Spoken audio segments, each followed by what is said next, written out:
how much money are you even carrying on you? I don't know why it was so expensive. Going to take the COVID test and it coming out positive. I'm sorry, but you're going home. Hey guys, welcome back to my channel. My name is Amma if you're new here, and if you are a returning subscriber, it's good to have you back. So in today's video, what are we going to be talking about? Based on my recent trip to Dubai with my friends, I had a few people pop into my DMs and ask me about the trip in general, really what it's like to travel during COVID, visas, air tickets, hotels, and so much more. So first of all, let's address why we chose Dubai in the first place. We chose Dubai because 2020 had been such a stressful year for everybody and we just needed to relax. So after checking online, we decided that we are going to take a girls trip. Having narrowed down our destination to Dubai, we had to deal with our visas. As you know, Dubai is not visa free, so you have to apply for a visa.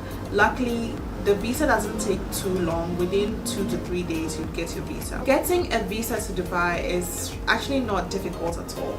You can go through a travel agent and really all they need is your passport picture and then your passport page, and then they will charge you the fees. If you want to do it with insurance, you can bundle that package and then do it with them. For me, I decided to do mine on my own. There's a website, just go in there, fill in all the details, and then within a few days you get the notification of whether you've been granted the visa or not. Another way is if your flight is with Emirates, you can apply for your visa through Emirates. What's all this noise? Can you hear that? So that's for visas. The next thing is travel insurance. Now you need a travel insurance for Dubai. Basically, the travel insurance depends on the number of days you're going to stay in Dubai. The shortest time is 30 days. So if your travel period is 1 week, God forbid that you get COVID, you have a 30-day visa window to quarantine yourself in Dubai. The next thing we are going to deal with is the flight ticket. So the flight ticket actually depends on two things. One, when are you traveling, and two, your airline that you're choosing. So for us, we chose Emirates and we traveled in January, but luckily we bought the tickets way before, about 2 months before we knew we were going to travel. So that's why planning for trips are very important. Whenever you know you're going to travel, the biggest cost when it comes to international travel is your air tickets and then your hotels. Once you cater for that, everything is just okay. Okay, so now back to the flight. I'm going to open my Emirates app and show you a screenshot of what it looks like. So basically, if we are in April and you want to travel in May, this is how much it's going to cost you for your air ticket. Okay, so here I am checking Accra to Dubai, and this is how much it's going to cost you. The price is not fixed. Now I'm going to check the price for just in case we have to travel in December, and then we can compare and see what the rates look like. Okay, so Accra, Dubai, here we go, December. See? So the price is definitely not going to be the same. There are different flights you can use to get to Dubai. There's Emirates, which is the only direct flight from Accra to Dubai, and that is what I would recommend because of the season we are in. You don't want to do long layovers in different countries, stopping and passing through so many airports. So I would advise you to take a direct flight. Even if it's slightly more expensive, your safety is more important. So now that our flights are out of the way, the next thing I would advise you to do is to book a hotel as soon as you can, because the prices of hotels also change very rapidly. So again, it depends on what you want, right? You can decide to be in a hotel or be in an Airbnb or a studio apartment. All of those options exist. Reason I would do a hotel is because you are assured that every day your room is going to be cleaned. So the other thing with a hotel is that you're most likely going to have breakfast included in your package, so that is less money to spend on food, because you wake up, you eat, you go out, so you're probably just going to get lunch and dinner sorted. So book your hotel as soon as you can. So now I'm going to show you the app that I like to use for booking hotels, and it's called Booking. I did a video a couple of months ago on the 10 best travel apps that you should use in 2020 or 2019, I don't know. Booking.com is my go-to for planning my accommodations. So right here, type in hotels in Dubai, and as you can see, a tall list of hotels pops up, and it becomes difficult for you to choose the right one. So what are some of the criteria to look out for choosing accommodation in Dubai? The first thing I'm gonna suggest is there's so much to do in Dubai that if you decide to stay close to one tourist site, you would still be far away from the others. Luckily, our hotel was very close to a lot of restaurants and even a metro station, but that's another conversation. We're going to get there very soon. And it'll be the next station is...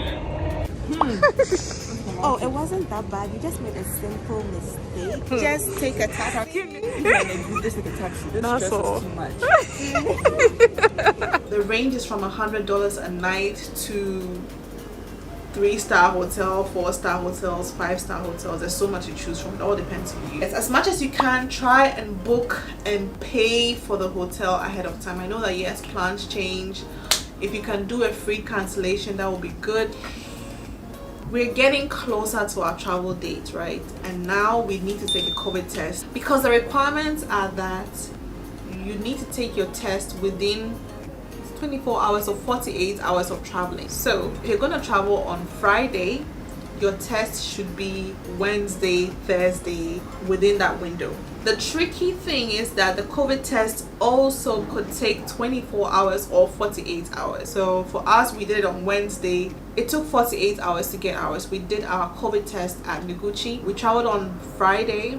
We did a test on Wednesday. Like, honestly, for me, I was scared, because can you imagine going to take the COVID test and it coming out positive? You've done all this preparation, and now the only thing that is stopping you from your trip is a COVID test. I'm sorry, but you're going home. That's the end of the trip. But luckily, we all tested negative and we were ready to go. So now you've done one COVID test already in Ghana. Travel day comes, you arrive in Dubai, and then you have to take another COVID test on arrival at the airport. Now, once you take a COVID test, you're supposed to wait for the results via text message. So you stay in your hotel until your results come out. So transportation within Dubai. This thing in Dubai with transportation, like the taxis. For a normal taxi like Toyota Corolla kind of taxi, only 2 passengers are allowed in the taxi. So in this case, we were 3 ladies. That means that if we had used that taxi, our transportation was going to go high, because then for every location we had to go to, we would have to book 2 taxis. What you need to know is that there's another way, and it's called the Kareem taxi with seats at the back. So that's the kind of taxis you should use if you are more than 2 people in Dubai. In our case, you would save a lot of money using that taxi. There's a meter in the front, and you would see how much you're supposed to pay when you get to your destination, versus taking 2 taxis and spending twice the price. The catch with this Kareem taxi is that it uses a mobile app, and for that app you need to have an Emirate number. So if you do not have, what you need to do is, if you're leaving your hotel, you can just tell the hotel receptionist and they will call the taxi for you. When you get to your destination, you pay cash. It's as simple as ABC. Okay, so the next thing I'm going to talk about is what kind of activities to do when you get to Dubai. And again, I'm going to say it depends. One, and the most important, is how much money are you even carrying on you. Number 2 would be the weather.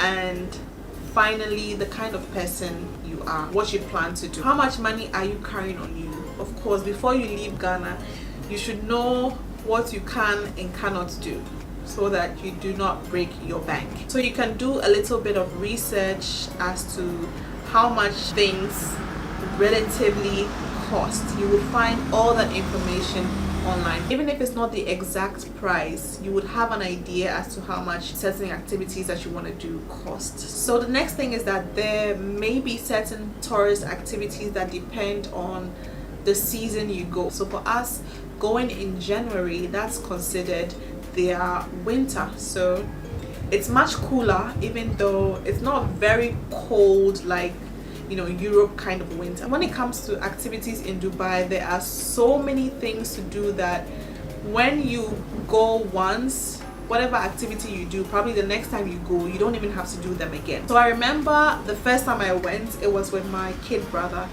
and it was in the summer, very hot, 40 degrees weather. So a lot of the things that we did were water activities like the Atlantis and all of that. Upon arrival too, you would find that there are a lot of tourist desks that you can approach, ask them for prices and activities, what to do and what not. So now that you're done with all your activities and you're done having fun, you're probably on your last day or last 2 days before you return to our homeland, Ghana. The other thing you should know is that you may or may not need another COVID test. And here's why I say so. If you're traveling with Emirates and your trip is within a week, exactly a week, you depart Ghana on Friday and you arrive the following Friday, that means that you're leaving Dubai on a Thursday, you do not need another COVID test before you leave Dubai, and this is only with Emirates. However, if you're using another flight, you have to do the COVID test in Dubai before leaving. If your flight is longer than 7 days, even with Emirates, you have to do the COVID test again before you leave. So in our case, we left Ghana on Friday and we were to arrive the following Friday. Traveling with Emirates, we did not have to take that COVID test before leaving Dubai. But upon arrival in Ghana, yes, you do need to take a COVID test. At the time, it was $150. I don't know why it was so expensive, but I think it's cheaper now. So for us, 3 negative COVID tests within a week and arrived in Ghana safe and sound. So one more thing I need to add is the general feel of what it's like to travel in COVID. Besides the fact that yes, you need to keep your nose mask on all the time, from airport to flight to taxi to hotel to whatever tourist sites you are, you need to keep your nose mask on the whole time, except maybe when we were taking pictures, then we took off our nose mask. But even after that, you need to put it back on. But besides that, it really feels normal, and I guess maybe that's the new normal we have to get ourselves used to. So guys, that brings me to the end of this video. If this was helpful to you, please do share it with someone who might find it useful. Leave a comment here, let me know what was your number 1 takeaway from this video, and please do subscribe to my channel if you haven't already. If you have, call someone to come and subscribe to this channel. Thank you so much for watching and sticking through all the way to this point, and I'll see you in the next video. Bye.